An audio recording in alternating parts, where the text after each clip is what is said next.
Hello my dear student, welcome on your favourite channel science वाला। And मैं आपका प्यारा favourite science teacher Anil Tiwari again welcome on your favourite channel science वाला SW।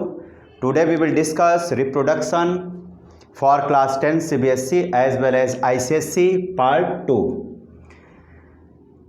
In part 1 we have discussed what is reproduction, what is the basic difference between asexual reproduction and sexual reproduction.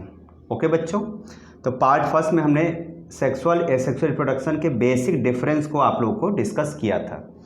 आज हम लोग जो discuss करेंगे, today we will discuss types of reproduction.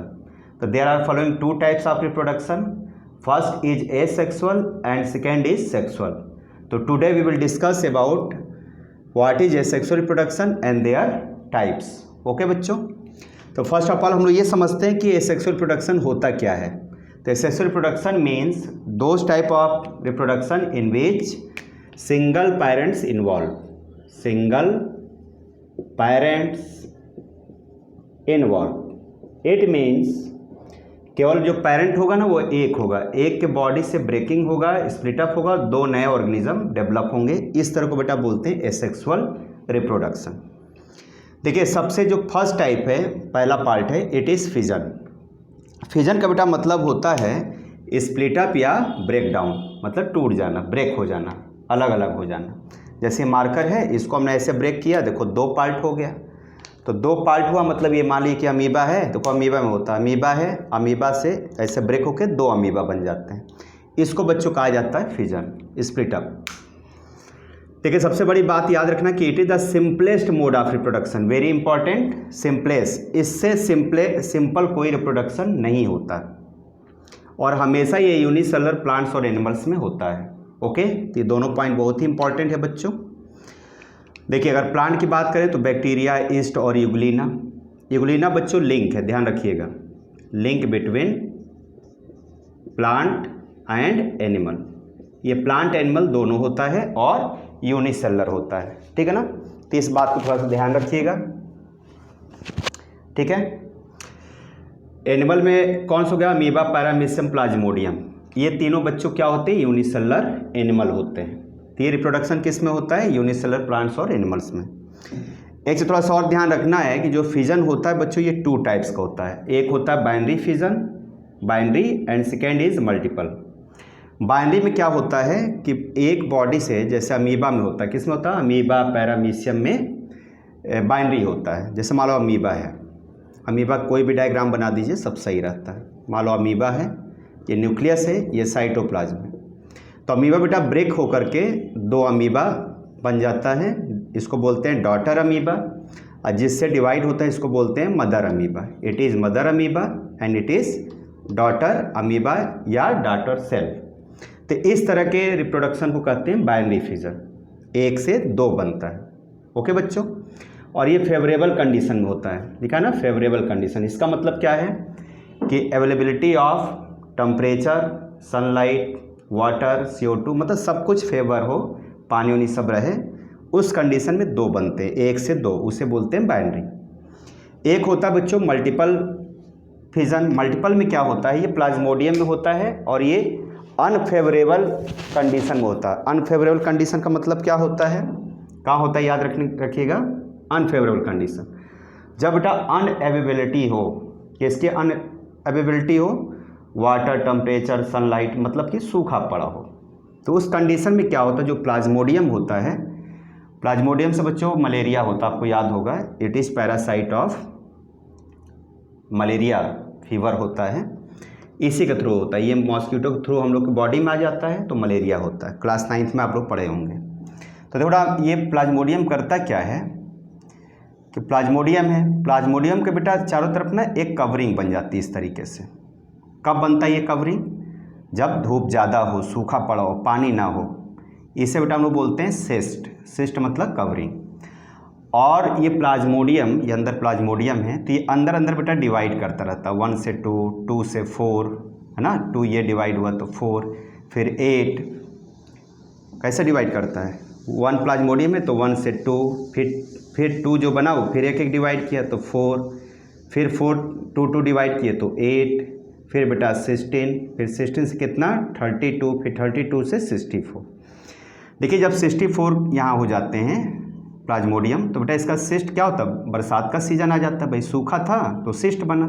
जब rainy season आता है तो ये सिस्ट क्या होती है, ब्रेक हो जाती है, और यहाँ से सारे जो प्लाज्मोडियम है वाटर में क्या होते हैं, बाहर चले आते हैं। इसलिए बेटा आपको सुना होगा या जानते भी होंगे कि हमेशा जो मलेरिया बुखार होता है, फीवर होता है, वो हमेशा बरसात में होता है, क्योंकि बरसात में रेनी सीजन में ये प्लाज्मोडियम कहाँ चले आते हैं, वाटर में, और फिर मॉस्किटो के बॉडी के थ्रू हम लोग के बॉडी में एंटर कर जाते हैं। तो it is simplest mole of reproduction fission, and 2 types का होता है, बाइनरी एंड मल्टीपल। इसको बेटा नोट कर लीजिए आप लोग, फिर हम लोग नेक्स्ट पे चलते हैं। और एक चीज़ याद रखिएगा, फिजन हमेशा यूनिसेलुलर में होता है। इसके बाद हम लोग जितने भी टाइप्स पढ़ेंगे सारे किस में होंगे, मल्टी सेलुलर में। ओके, नोट डाउन करो बच्चों। ओके बच्चों, ज़रा एक बात और समझ लीजिए कि जब बेटा ये फिजन होता तो होता कैसे। देखो बेटा इसमें 2 स्टेप होते हैं, याद रखिएगा कि 2 स्टेप्स इन्वॉल्व। बेटा फर्स्ट होता बच्चों कैरियोकाइनेसिस,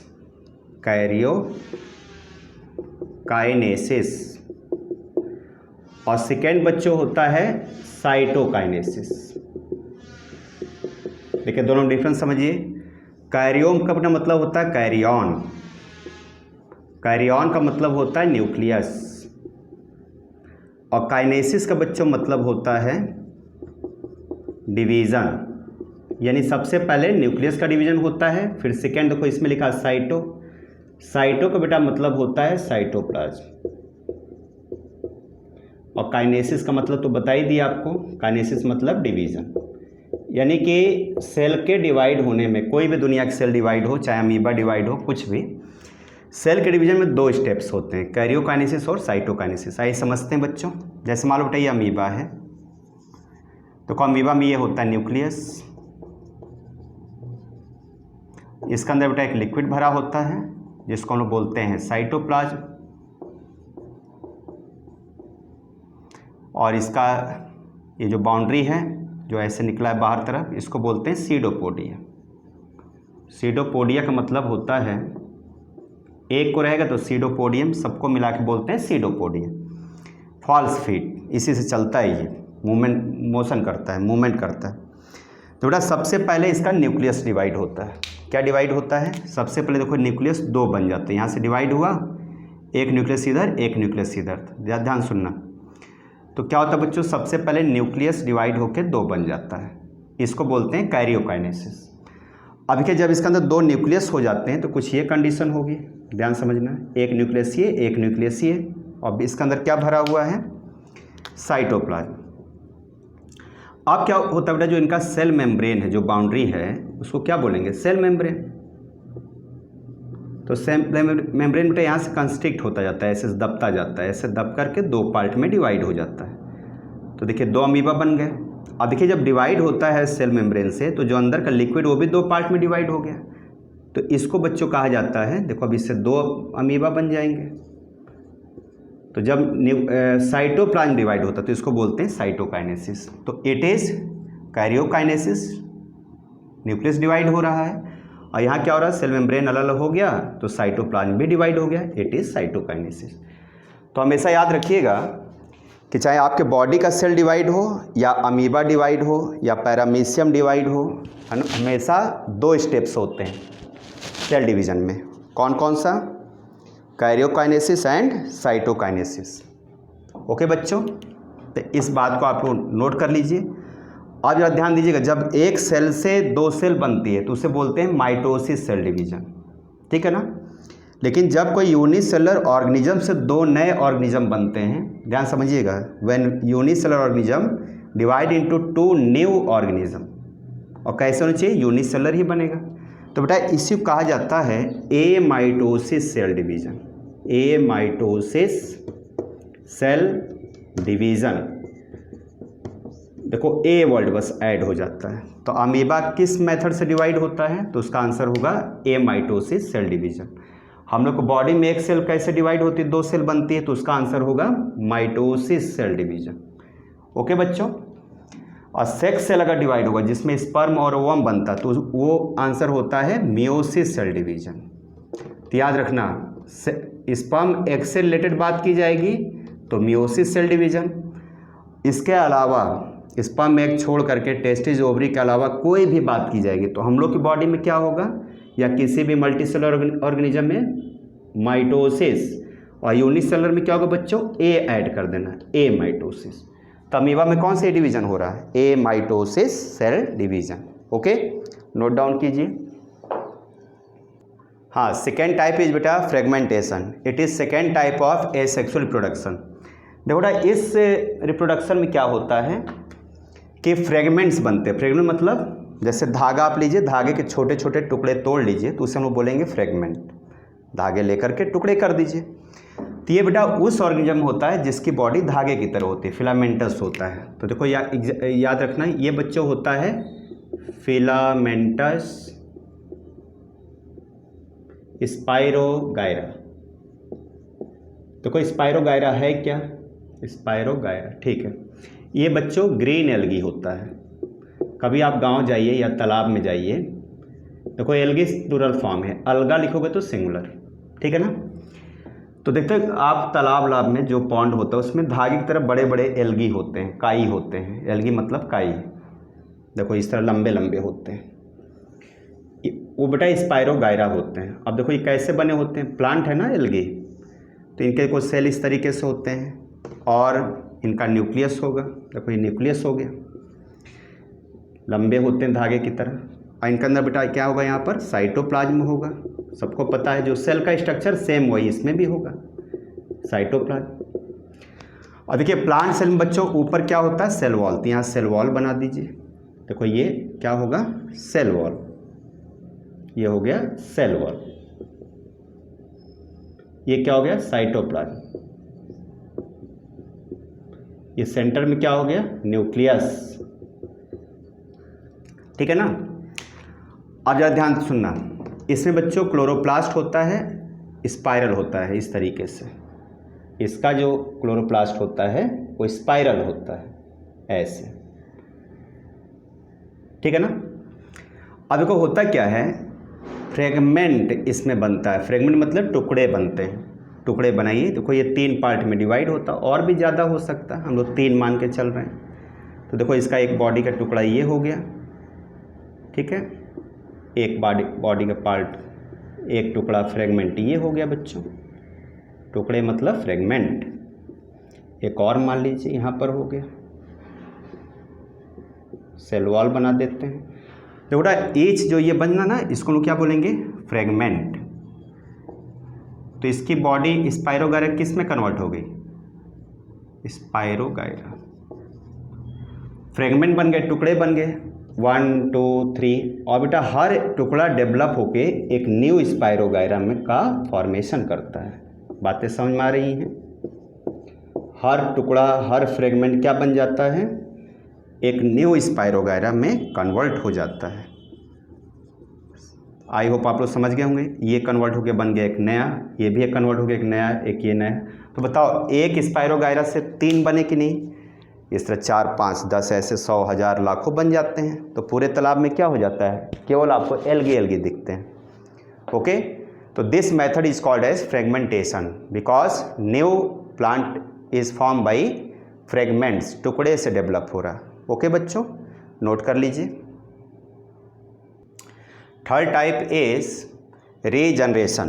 दो रीजनरेशन का मतलब क्या होता है, री का मतलब होता है अगेन और जनरेशन का मतलब होता है फॉर्मेशन, मतलब formation of new organism. Sorry. देखो बेटा, इसका एग्जाम्पल होता है हाइड्रा और सबसे जो मेन है वो है प्लेनेरिया। तो प्लेनेरिया प्लेटीहेलमिन्थेस का एक ऑर्गेनिज्म है और देखो इसमें आइस स्पॉट सबसे पहले बने थे, जो जोंक को जानते हैं ना उसी कैटेगरी का है। ओके बच्चों, और देखो इसके बॉडी को अगर हम लोग 3 पार्ट में डिवाइड कर दें तो देखो एक पार्ट बच्चों ये फर्स्ट पार्ट हो गया, ये बेटा इसका सेकेंड पार्ट और ये इसका third part, first second third. हर एक बेटा इसका पार्ट डेवलप होकर के एक न्यू प्लेनेरिया का बच्चों फॉर्मेशन करता है। अब सोचिए कितना यूनिक कैरेक्टर है, बॉडी के पार्ट से नया बन जाता है। पहले देखो एक राक्षस होता था, सुना होगा आपने, रक्त बीज, तो उसके जितनी ब्लड की बूंदें धरती पर गिरती थी, ड्रॉप होती थी, अगर उसको कोई मार देता था, कट कर दिया बॉडी, तो जितने ड्रॉप उसके ब्लड के गिरते थे उतने बेटा रक्त बीज पैदा होते थे।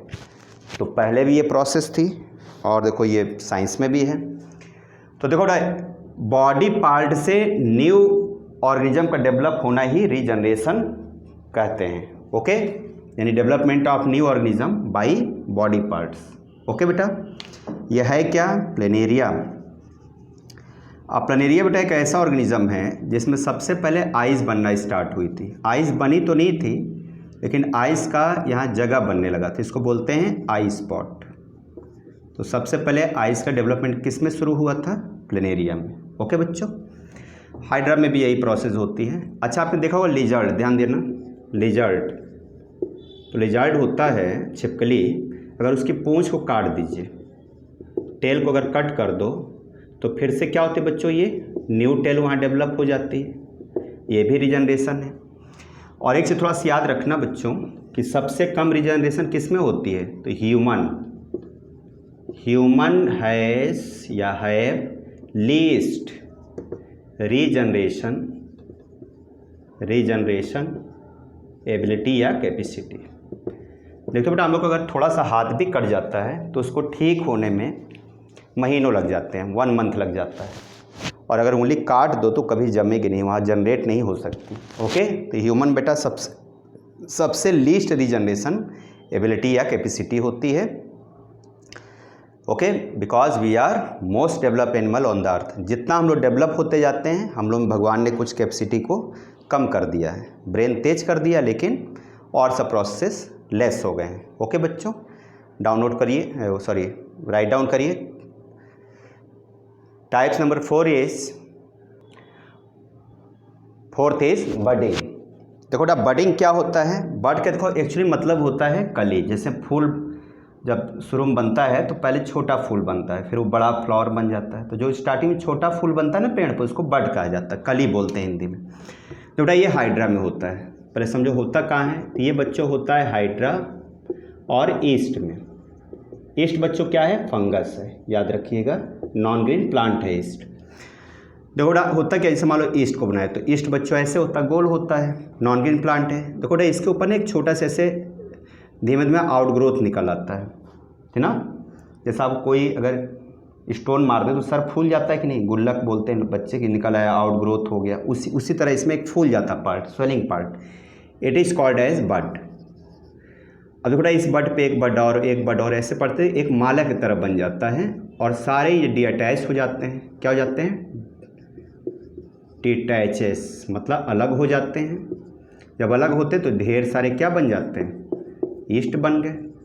देखो ये ईस्ट में होता है, ये सारे अलग अलग होकर के ढेर सारे ईस्ट का फॉर्मेशन करते हैं। बेटा एक होता है हाइड्रा। देखो हाइड्रा एक प्लांट होता है, सॉरी एनिमल होता है, समुद्र में रहता है, सी वाटर में। इसके ऊपर देखो बच्चों ऐसे निकल आता है बड, और बड क्या होता है, डिटैच होकर के एक न्यू हाइड्रा बन जाता है, ठीक है ना। न्यू हाइड्रा का फॉर्मेशन करता है, तो it is called as budding, मतलब रिप्रोडक्शन बाय बड फॉर्म होता है, बॉडी से डिटैच होता है और एक न्यू हाइड्रा का या न्यू ईस्ट का फॉर्मेशन करता है, it is called as budding. Okay, तो बहुत कॉमन सा है ये, बहुत इसमें याद नहीं करना, बस इतना ही आपको याद रखना है। Next is vegetative propagation, very important. Let's start types number 5 vegetative propagation. Note down कीजिए।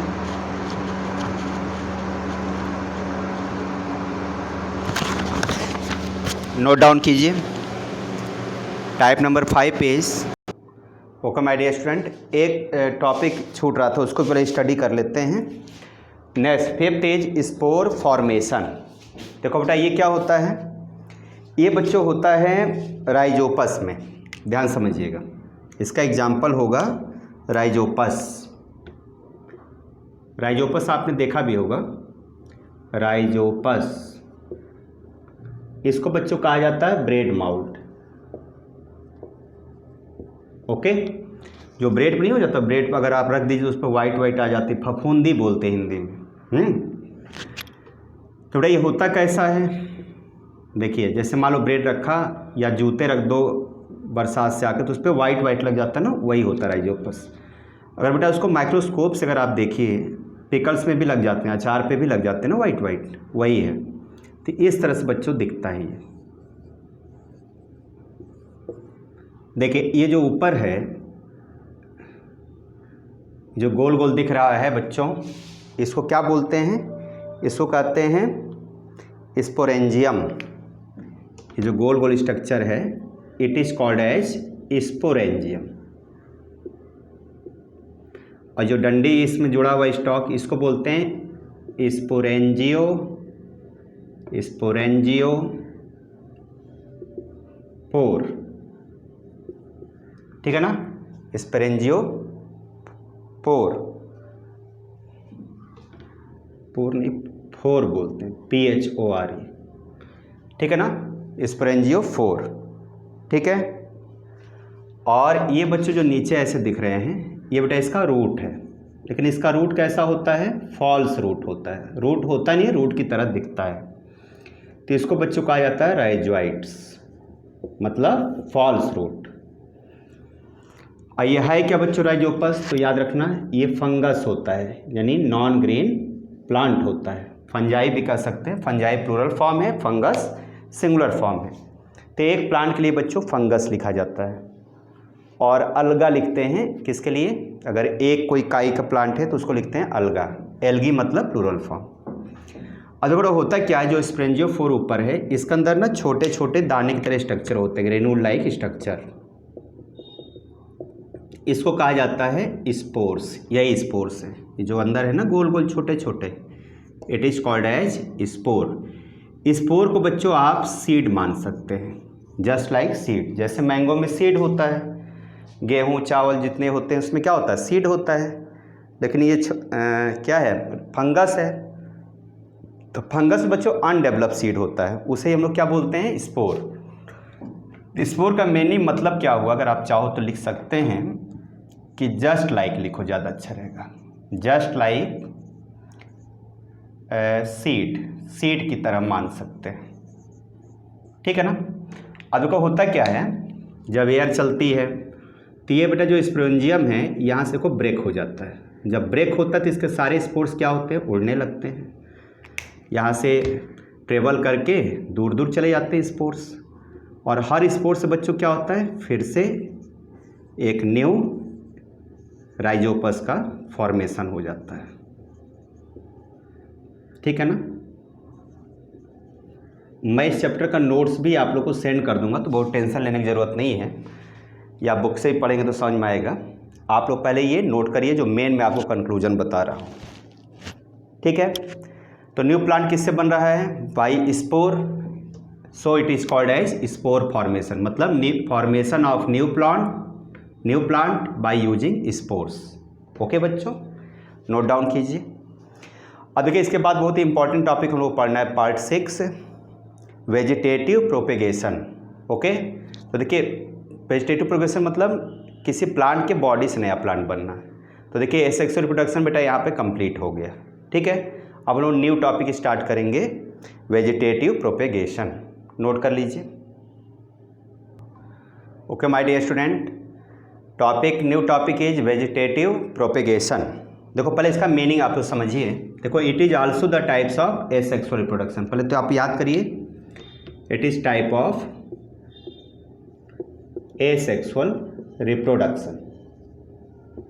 लेकिन बेटा इसको अलग से स्टडी किया जाता है। देखा जाए तो ये भी क्या है, सेक्सुअल रिप्रोडक्शन ही है, लेकिन इसको अलग टॉपिक मान के बेटा पढ़ा जाता है, वेरी इंपॉर्टेंट। पहले आप समझो वेजिटेटिव का मीनिंग क्या होता है। वेजिटेटिव का क्या मतलब है, तो देखो इसका मतलब होता है पार्ट्स ऑफ प्लांट। प्रोपेगेशन का मतलब होता है फॉर्मेशन ऑफ न्यू प्लांट। तो आपको डेफिनेशन समझ में आ गई होगी। Formation of new plant bye vegetative parts of plant. अब वेजिटेटिव पार्ट्स कौन कौन से होते हैं? तो सबको पता है, रूट, स्टेम और लीव्स। तो प्लांट के बेटा 3 क्या होते हैं? वेजिटेटिव पार्ट्स होते हैं। मतलब प्लांट की बॉडी के 3 पार्ट होते हैं, रूट, स्टेम और लीव। रूट और स्टेम और लीव को बेटा एक साथ हम लोग क्या बोलते हैं? शूट कहते हैं। इसको क्या बोलते हैं? शूट। सबको पता होगा। तो प्लांट के मेनली 2 ही पार्ट होते हैं, रूट और शूट। शूट के 2 पार्ट, स्टेम और लीव। तो देखो बेटा इनके हेल्प से जब नए प्लांट बन जाते हैं तो इसको हम लोग बोलते हैं वेजिटेटिव प्रोपेगेशन। मतलब formation of new plant by using vegetative parts of the plant. By using vegetative parts of the plant. अब देखो ये भी 2 तरीके से होता है, ध्यान सुनिएगा। एक तो नेचुरल होता है और एक बच्चों होता है आर्टिफिशियल। तो पहले अगर हम लोग नेचुरल की बात करें, वेजिटेटिव प्रोपेगेशन कितने टाइप्स के होते हैं? 2 टाइप्स के। तो यहाँ पर नोट करिएगा, types of vegetative propagation. Short में लिख दिया, समझ लेना, VP, वेजिटेटिव प्रोपेगेशन। तो एक बच्चों होता है नेचुरल और एक होता है आर्टिफिशियल या मैन मेड। आर्टिफिशियल और मैन मेड। देखो ये हमारे जो एंसेस्टर थे, जो पूर्वज थे, दादा परदादा थे, उन्होंने ये मेथड बनाया है और आज तक बेटा हम लोग इस मेथड को फॉलो कर रहे हैं। सारा एग्रीकल्चर इसी पर बेस्ड होता है। किस पे? आर्टिफिशियल पर। इसमें बेटा कौन कौन से मेथड हैं? तो एक बच्चों है कटिंग, मतलब डाल को काट करके स्टेम को गमले में लगा दो, जिससे बेटा रोज में होता है। रोज में सीड नहीं आती है, तो जिसमें सीड नहीं होगी उसमें क्या होगा? Sexual reproduction. अगर सीड से प्लांट बन रहा तो सेक्सुअल होगा। जैसे मैंगो का आप सीड है, सीड को ज़मीन में लगाओ, नया प्लांट बन गया, उसे हम लोग सेक्सुअल कहेंगे। लेकिन जिसमें सीड नहीं यूज होगा उसको क्या बोलेंगे? Asexual reproduction. तो वेजिटेटिव प्रोपेगेशन भी किसका टाइप है? एसेक्सुअल रिप्रोडक्शन का टाइप है, याद रखिएगा। दूसरा बच्चा होता है लेयरिंग, अभी हम लोग इसके बारे में डिस्कस करेंगे। और थर्ड बेटा वेरी इंपॉर्टेंट, ग्राफ्टिंग। ठीक है ना? तो ग्राफ्टिंग को बहुत सारा क्वेश्चन एग्जाम में पूछा जाता है, याद रखिएगा। तो सबसे इंपॉर्टेंट सब में क्या है आपका? ग्राफ्टिंग। नेचुरल बेटा थोड़ा सा याद करते हैं, जिसमें अपने आप प्लांट फॉर्म हो जाए, हमको उसको मतलब कि एग्रीकल्चर करने की ज़रूरत ना पड़े। तो रूट से, स्टेम से और लीफ से। तो इसका आपको एक एक बच्चों एग्जाम्पल एग्ज़ाम में लिखना होता है। ठीक है ना? तो जैसे डहेलिया हो गया, स्वीट पोटैटो, ये सब इसमें आते हैं। डहेलिया बेटा एक प्लांट होता है फ्लावर का, डहेलिया स्वीट पोटैटो। ये बेटा अपने आप क्या होते हैं? उग जाते हैं। याद रखना, स्वीट पोटैटो रूट से डेवलप होता है। स्टेम में बच्चों हम लोग क्या लिख सकते हैं? बताइए। बहुत सारा आप लोग एग्जाम्पल जानते हैं, है ना? तो आप लिख सकते हैं, जैसे पोटैटो लिख दो, जिंजर लिख दीजिए और अनियन लिख दीजिए। Ginger, potato, onion. Ginger, potato, onion, यानी प्याज। बेटा ध्यान से देखना, एक वर्ड जरा आप लोग सिखा रहे हैं। अगर आप लोग प्याज को ध्यान से देखो तो कैसा दिखता है? बल्ब की तरह दिखता है कि नहीं? दिखता है ना, बल्ब की तरह। तो बेटा हम लोग अनियन को बल्ब कहते हैं। ठीक है ना? मतलब बल्ब एक बायोलॉजी में यूज किया जाता है, बॉटनी में, मतलब बल्ब की तरह दिखने वाले जो प्लांट होते हैं। अब पोटैटो को बच्चों हम लोग, स्टेम है पोटैटो, इसको ट्यूबर कहा जाता है। और जिंजर जो है राइजोम है, मतलब जड़ है। तो देखो इसको बच्चों याद रखना, जिंजर क्या होता है? राइजोम होता है। पोटैटो क्या है बच्चों? तो ट्यूबर है, मतलब स्टेम है। अनियन क्या है? तो बल्ब है। ये थोड़ा सा याद रखिएगा। और लीफ के थ्रू देखो बच्चों, अर्थ सिर्फ एक ही प्लांट है जिसको बच्चों लोग बोलते हैं अजूबा। अजूबा एक प्लांट होता है, आपने देखा भी होगा, आपके घरों में लगा होगा। इसको इंग्लिश में कहा जाता है ब्रायोफिलम। रुको इसको ज़रा रफ कर दें, जगह नहीं है। देखो इसको बच्चों इंग्लिश में कहा जाता है ब्रायोफिलम, ब्रायोफिलम मतलब अजूबा। ये प्लांट आपके घर में लगा होगा, बहुत ही कॉमन प्लांट है, ठीक है ना, आपने देखा भी होगा इसको। देखो इसके लीफ बेटा ऐसे रहती है और बहुत सॉफ्ट टाइप प्लांट होता है, इस टाइप से इसकी लीफ होती है। गमले उमले में लगाए जाते हैं, ये ऑर्नामेंटल प्लांट है, सजावटी प्लांट है। तो देखो ना जो इस लीफ का जो कॉर्नर होता है, ये जो नुकीला नुकीला निकला है, इसको बच्चों कहा जाता है नॉच ऑफ द लीफ। तो जो कॉर्नर है ना, इससे अपने आप नेचुरली बेटा प्लांट निकल आते हैं ऐसे ऐसे। अब सोचो कितना अजूबा प्लांट है ये, इसे इसका नाम क्या है अजूबा। और सारे प्लांट यहाँ बन जाते हैं और यहाँ से बच्चों क्या हो जाते हैं, डीअटैच हो जाते हैं। अब सोचिए एक प्लांट लगाया, हज़ारों प्लांट हो गए। लेकिन इसको भैया एग्जाम के समय न पढ़ना, आप लोग कहीं बगीचे में गए गार्डन में और वहाँ पर आप छोटे भाई या बहन को लेके गए और वहाँ पर बार बार पढ़ रहे हैं, है ना, नोच ऑफ द प्लांट, नोच ऑफ द प्लांट। पता चला आप तो याद करने में खोए हुए हैं, नोच ऑफ द प्लांट। आपका छोटा भाई बहन पूरा प्लांट को नोच करके ला के दे, दीदी भैया ये क्या किए यार, सब गमला नोच डाले। तुम ही तो कह रहे थे नोच ऑफ द प्लांट, नोच ऑफ द प्लांट, नोच ऑफ द लीफ। तो हम सारी लीफ को नोच डाले।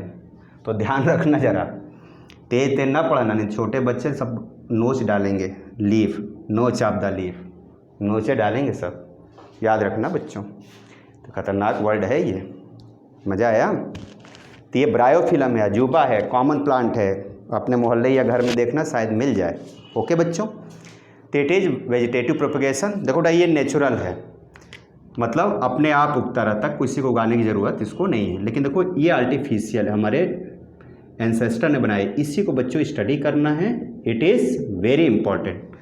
तो लेट्स स्टार्ट आर्टिफिशियल प्रोपगेशन।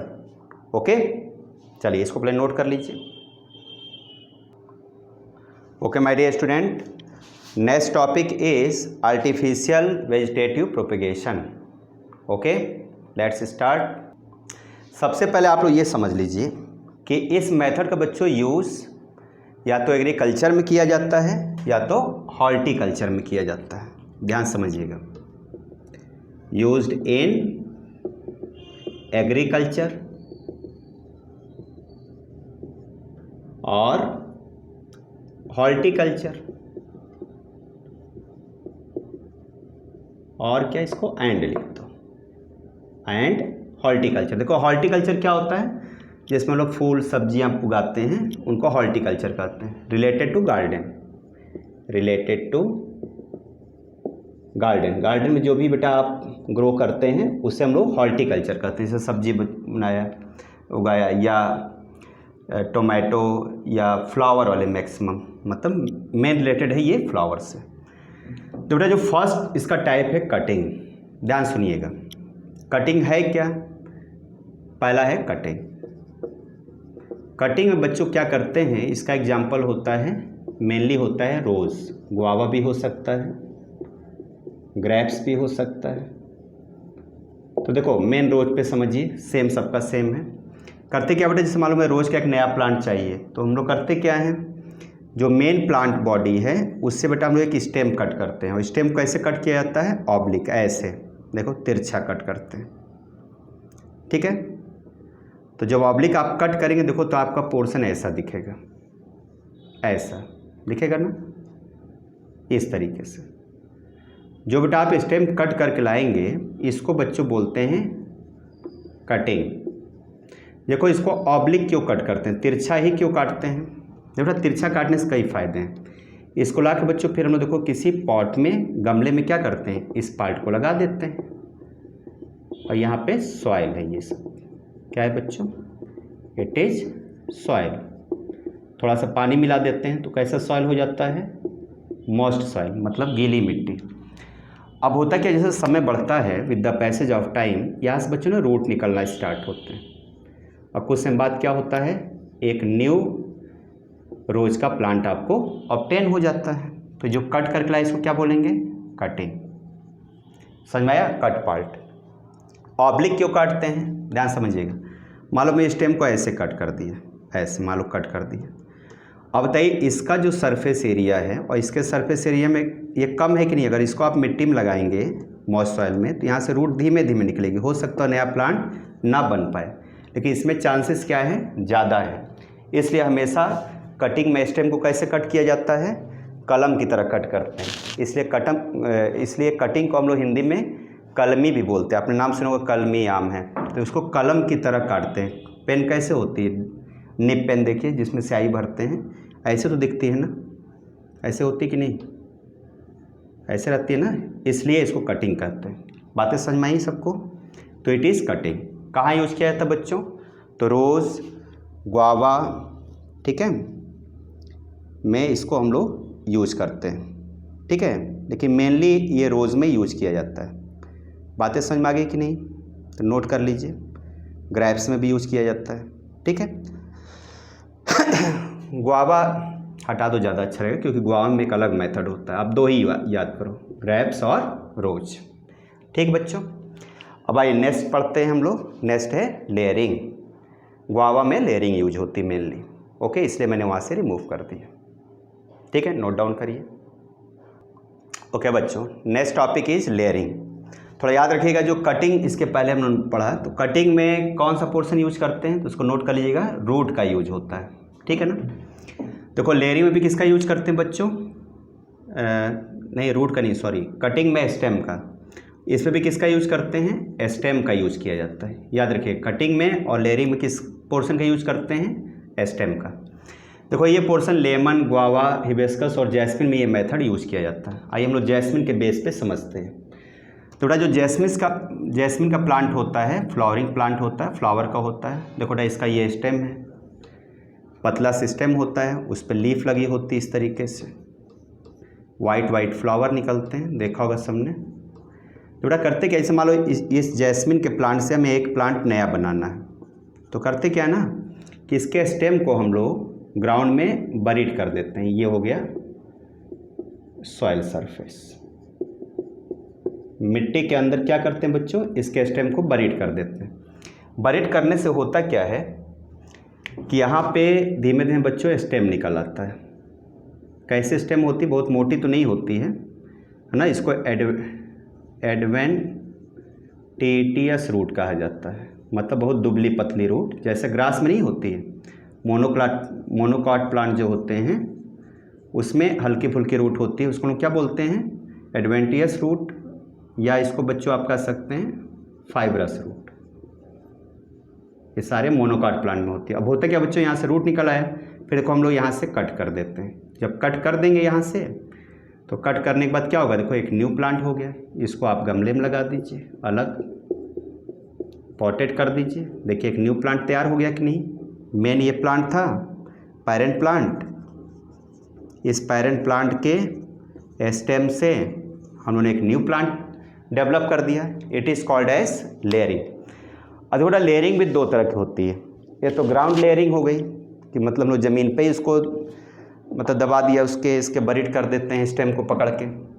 अब मान लो बेटा आपको लेमन में करना हो, तो लेमन के स्टेम तो हवा में होती है, तो उसको लोग बोलते हैं एयर लेयरिंग। ये कौन सा था बच्चों, ये था ग्राउंड लेयरिंग, मतलब ज़मीन पे प्लांट है, ज़मीन पे उसके बरीड कर दिया, बन गया। अब इसे मान लो लेमन है, तो लेमन प्लांट तो बड़ा होता है, उसको कैसे दबाएंगे नीचे भैया। मान लो स्टेम नीचे लेके भी आया, पेड़ है ना बड़ा, अब स्टेम को दबाए हुए हैं, पला अचानक बाहर चलाया, 2-4 लोगों को लेके चला गया ऊपर। तो उसमें तो करते क्या हैं, जो एयर लेयरिंग है, ध्यान सुनिएगा, ये हो गया लेयरिंग का फर्स्ट पार्ट हमने पढ़ा, ग्राउंड लेयरिंग। अब बी पार्ट एयर लेयरिंग। देखो एयर लेयरिंग में क्या किया जाता है,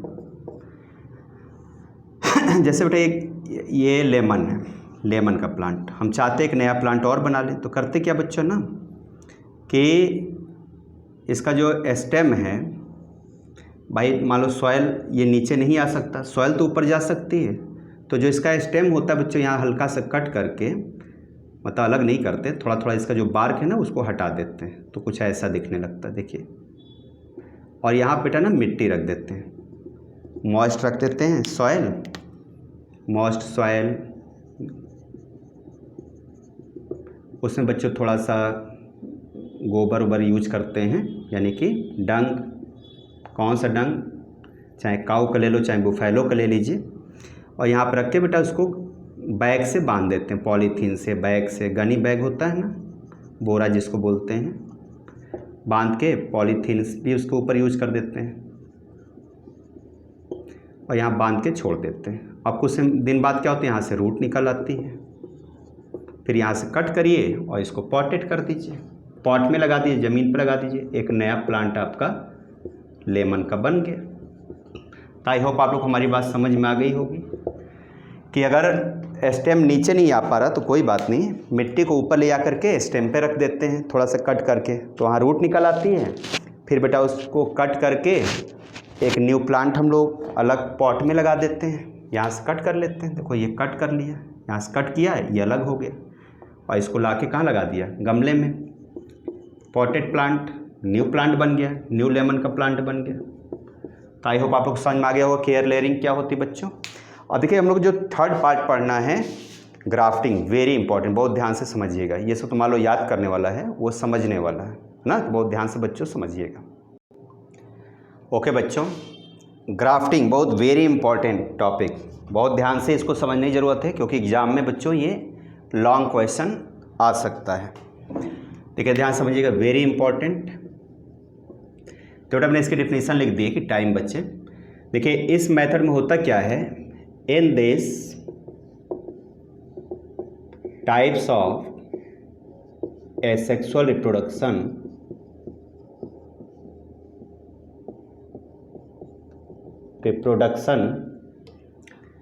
in which two plants which are closely related variety, बहुत ध्यान से समझ लीजिएगा क्या लिखा हुआ है, closely related varieties are joined together।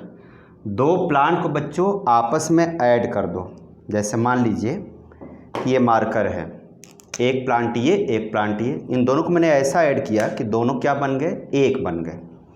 तो varieties are joint together so that they live as a one plant only, मतलब दोनों मिलके केवल एक प्लांट बन जाए। देखो बहुत बात ध्यान समझना। और बेटा इसमें स्टेम का यूज होता है, किसका यूज होता है बच्चों, याद रखना, इसमें भी स्टेम का यूज होता है, कटिंग में स्टेम का, और लेयरिंग में भी स्टेम का, और ग्राफ्टिंग में भी स्टेम का यूज होता है। देखो ध्यान सुनिएगा, कहाँ कहाँ होता है, mango, apple, piece, citrus fruit का मतलब होता है लेमन की तरह जो होते हैं, जैसे लेमन, ऑरेंज, मौसम्मी जिसको हम लोग स्वीट ऑरेंज बोलते हैं, इन सारे प्लांटेड क्या बोला जाता है बच्चों, बहुत सारे होते हैं, ETC, जो भी लेमन फैमिली को उसे सिट्रस फ्रूट कहते हैं, जो खट्टे होते हैं ना, सिट्रिक एसिड होता है, सिट्रिक एसिड पाया जाता है उसको क्या बोलते हैं, सिट्रस फ्रूट। और गुआवा, जैसे सुनो बेटा, जैसे मान लो एक मैंगो का प्लांट है, ध्यान समझिएगा, और इस पे बच्चों जो मैंगो आते हैं वो बहुत छोटे छोटे आते हैं, देखो ऐसे स्मॉल साइज का मैंगो है, ठीक है ना।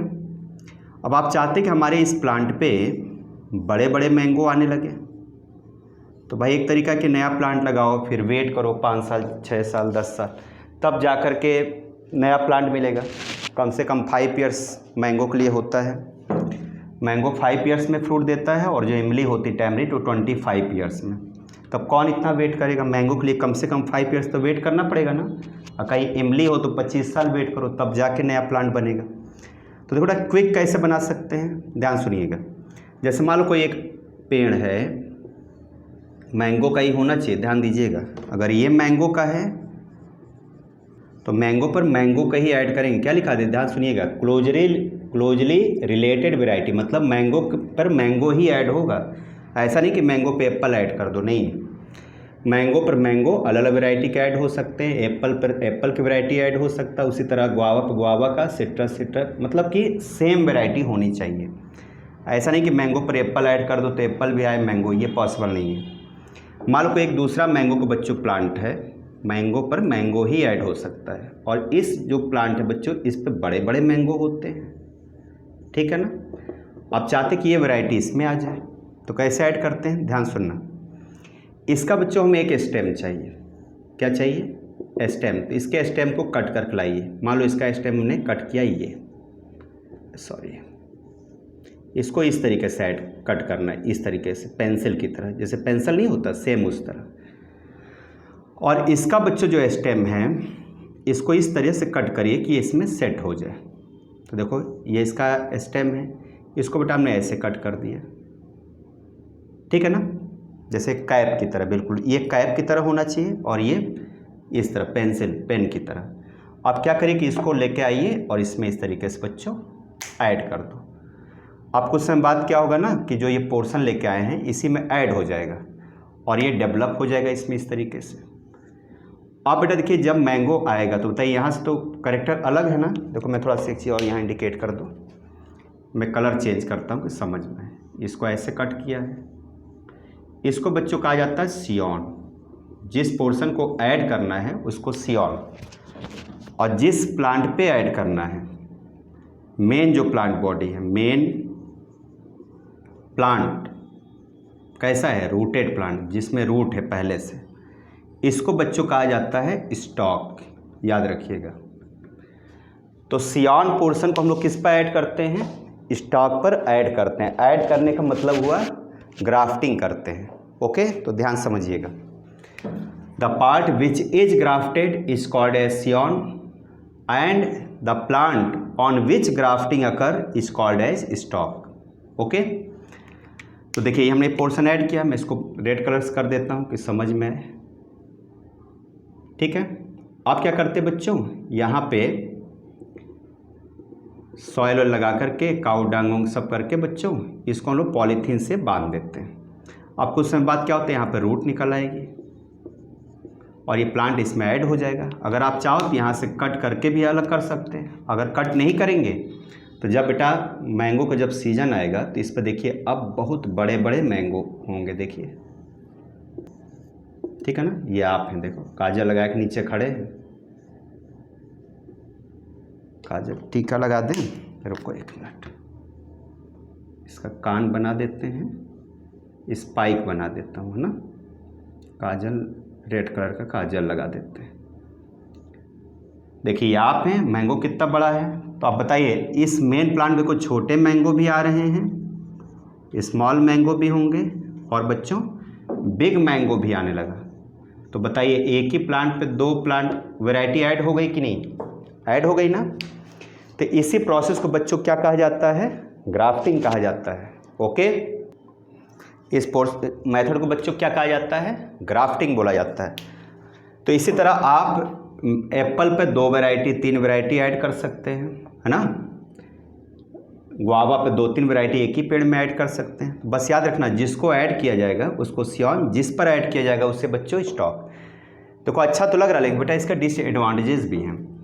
अब बताइए इस प्लांट पे दूसरा प्लांट आपने ऐड किया तो इस पर लोड पड़ेगा कि नहीं, रूट को ज़्यादा मिनरल्स वाटर देना पड़ेगा, तो प्लांट सूख जाएगा, इसकी लाइफ ख़त्म हो जाती है ना। और मान लो कोई डिजीज़ आ गया तो डिजीज़ बच्चों पूरे प्लांट में फैल जाएगा।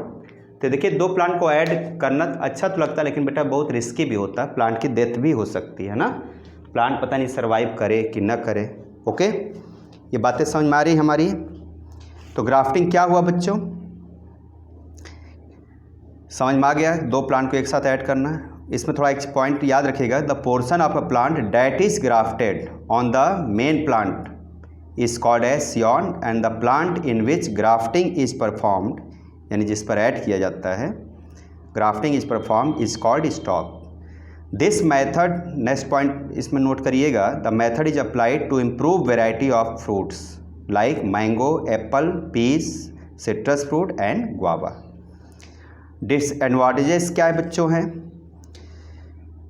तो vegetative propagation is cheaper, easier and more rapid method of propagation in plant that growing plant from their seed. मतलब विदाउट प्लांट भी हम लोग नया प्लांट बना सकते हैं, लेकिन इसमें कमी क्या है, vegetative propagation induce over crowding, there is no genetic variation, so there is less adaptability to environment, ऐसे प्लांट जल्दी मर जाते हैं। The disease of the parent plant gets transfer to the offspring, इसमें बच्चों क्या होता है, डिजीज़ भी ट्रांसफ़र होती है। तो देखिए जो भी रैपिड मेथड होता है वो बच्चों हमेशा क्या होता है, ख़राब होता है, बैड होता है।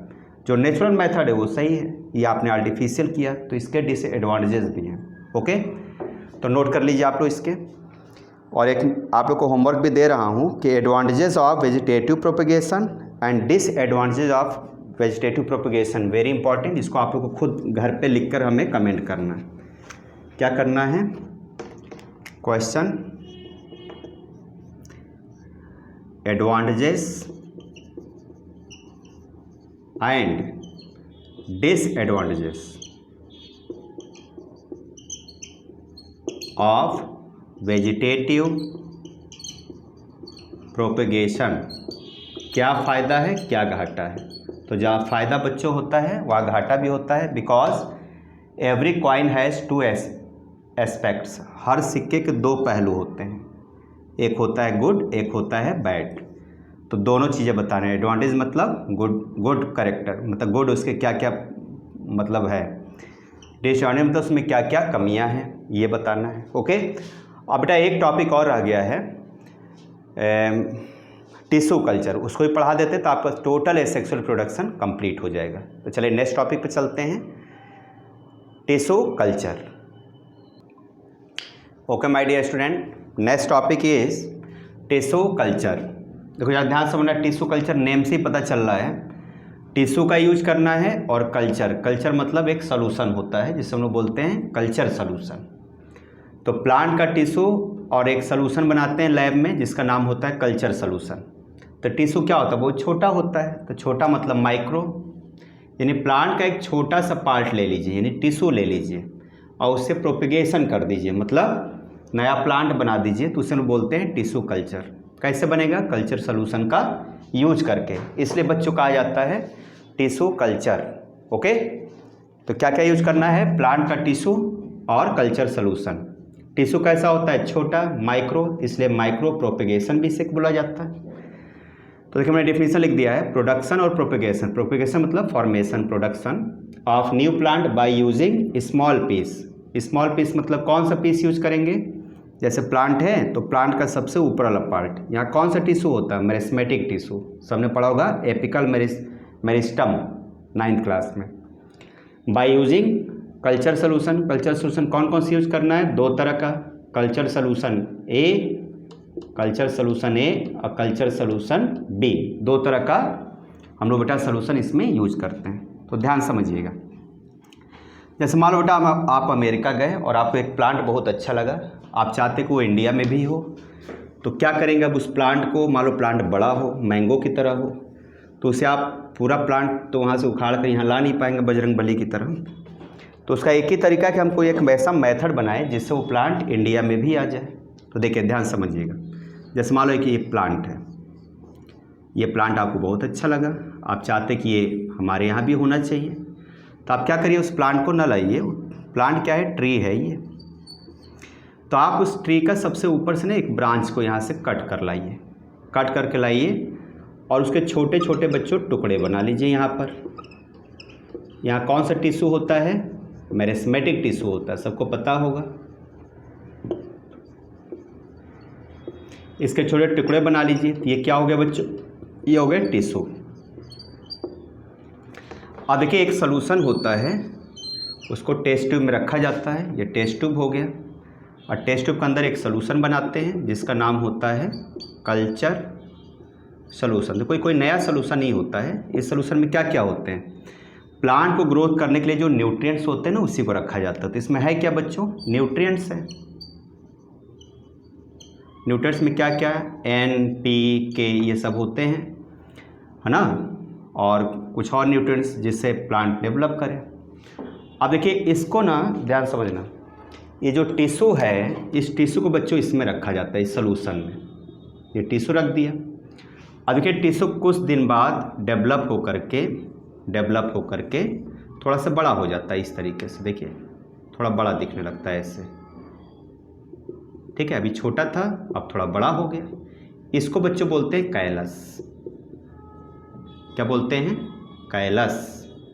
थोड़ा सा जब टिश्यू डेवलप हो जाएगा, अभी क्या था ये? टिश्यू। अब क्या हो गया? डेवलप हो गया, थोड़ा सा आंखों से दिखने लगा, थोड़ा बड़े साइज का दिखने लगा ना बेटा, तो इसको क्या बोलते हैं? कैलस। अब देखिए इस कैलस को यहाँ से निकाल करके एक और सॉल्यूशन दूसरा बनाया जाता है। अभी कौन सा सॉल्यूशन है? अभी सोल्यूशन ए है। अब बेटा एक नया सोल्यूशन बनाएंगे। देखिए ध्यान सुनिएगा, जरा मार्कर चेंज करें। देखो अब एक दूसरा टेस्ट ट्यूब लिया जाता है और इस टेस्ट ट्यूब में हम लोग एक नया सोल्यूशन रखते हैं, कल्चर सोल्यूशन बी। अब बेटा इस कैलस को कहाँ रखते हैं, इसमें रख देते हैं। देखो ये हो गया कैलस जो थोड़ा बड़ा था। अब बेटा इस सोल्यूशन में क्या होता है ना, हार्मोन्स भी होते हैं। कौन सा हार्मोन्स, जो प्लांट को डेवलप करते हैं, आपने पढ़ा होगा ऑक्सीन हार्मोन्स, मैं आपको पढ़ाऊंगा। ऑक्सीन, जिब्रेलिन, बहुत ढेर सारे होते हैं। तो ग्रोथ हार्मोन्स को रखते हैं। अब क्या देखो ये डेवलप होकर बच्चों ना थोड़ा प्लांट की तरह दिखने लगता है। इसमें लीफ वूफ निकल आती है, ऐसे लीफ चली आती है। अब बेटा इसका नाम होता है प्लांटलेट्स। प्लांटलेट्स। तो पहले क्या था, टिश्यू, फिर बना कैलस, फिर क्या बन गया, प्लांटलेट्स। अब इस प्लांटलेट्स को निकाल के बाहर बच्चों आप एक गमले के अंदर इसको पॉटेड कर दीजिए। अब क्या हो बताइए, एक नया प्लांट बन गया कि नहीं, देखिए न्यू प्लांट बन गया। तो देखो कितना अच्छा मेथड है। टिश्यू कट किया, सोल्यूशन ए में रखा, थोड़ा डेवलप हुआ तो कैलस बना। ये पहले टिश्यू था, फिर बन गया कैलस, फिर इस कैलस को कहाँ रखा, कल्चर सोल्यूशन बी में। पहले कहाँ रखा था, कल्चर सोल्यूशन ए में, डेवलप होकर बन गया था कैलस, फिर इस कैलस को रखा कल्चर सोल्यूशन बी में। इसमें थोड़ा सा हार्मोन्स भी होता है। ये डेवलप होकर बच्चों बन जाता थोड़ा छोटा सा प्लांट, इसको बोलते हैं प्लांटलेट्स। इसको फिर गमले में लगा देते हैं, इस तरह हमको न्यू प्लांट ऑब्टेन हो जाता है। तो देखो टिश्यू कल्चर का ये फ़ायदा है कि आप एक छोटे से रूम में, एक छोटा सा रूम रहे और वहाँ पर अगर आप 10,000 अगर टेस्ट ट्यूब अगर अरेंजमेंट कर दो तो आप 10,000 प्लांट को क्या कर सकते हैं, एक छोटे से बच्चों रूम में बना सकते हैं, है ना। तो कम जगह में ढेर सारे प्लांट बच्चों आप इस मेथड से बना सकते हैं। एक चीज़ याद रखना कि ये जो मेथड होता है ये सिर्फ बच्चों ऑर्नामेंटल प्लांट्स के लिए यूज़ किया जाता है। जैसे ऑर्किड्स हो गया, डहेलिया हो गया, कार्नेशन हो गया। तो ये मेथड कहाँ यूज किया जाता है, ऑर्नामेंटल प्लांट्स के लिए। ऑर्नामेंटल प्लांट का मतलब क्या होता है, this technique is use for ornamental plant. इससे गेहूँ नहीं बनाया जाता, गेहूँ चावल ये सब नहीं बनेगा, या मैंगो वैंगो। ऑर्नामेंटल प्लांट्स क्या होते हैं, जो सजावटी प्लांट होते हैं, जो घर में लगाते हैं, मनी प्लांट इस टाइप के, जिससे हमें कोई फल न मिले, सब्जी फल ना मिले, सिर्फ सजावटी पौधे होते हैं घर को सुंदर दिखाने के लिए। तो उन्हीं प्लांट के लिए बच्चों हम लोग यूज करते हैं इसको। कौन कौन से प्लांट्स यूज करते हैं, कुछ नाम लिख लीजिए। जैसे ऑर्किड्स हो गया, यहाँ नाम लिख देता हूँ। कौन कौन से प्लांट्स में यूज होता है, जैसे ऑर्किड्स, ठीक है ना। ऑर्किड्स बेटा क्या है, एक ऑर्नामेंटल प्लांट होता है, ठीक है। डहेलिया,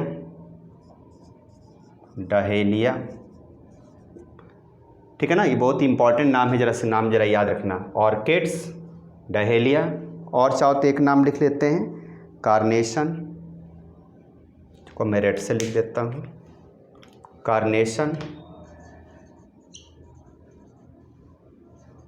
ठीक है ना। तो ये तीनों प्लांट में यूज़ किया जाता है। इसके अलावा बहुत सारे प्लांट हैं।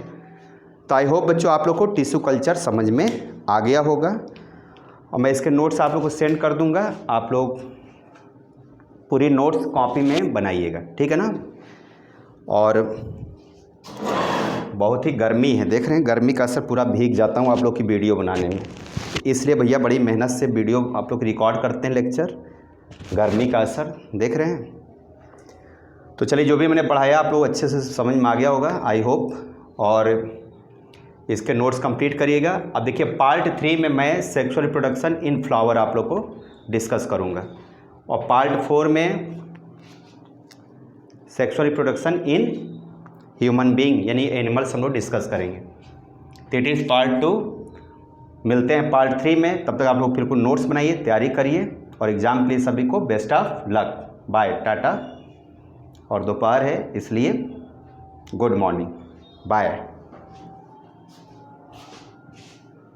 चलिए नोट करिए, अब आप लोग पढ़ाई करिए, और नोट्स बेटा मैं भेज दूंगा आप लोग को, ठीक है ना, ग्रुप में।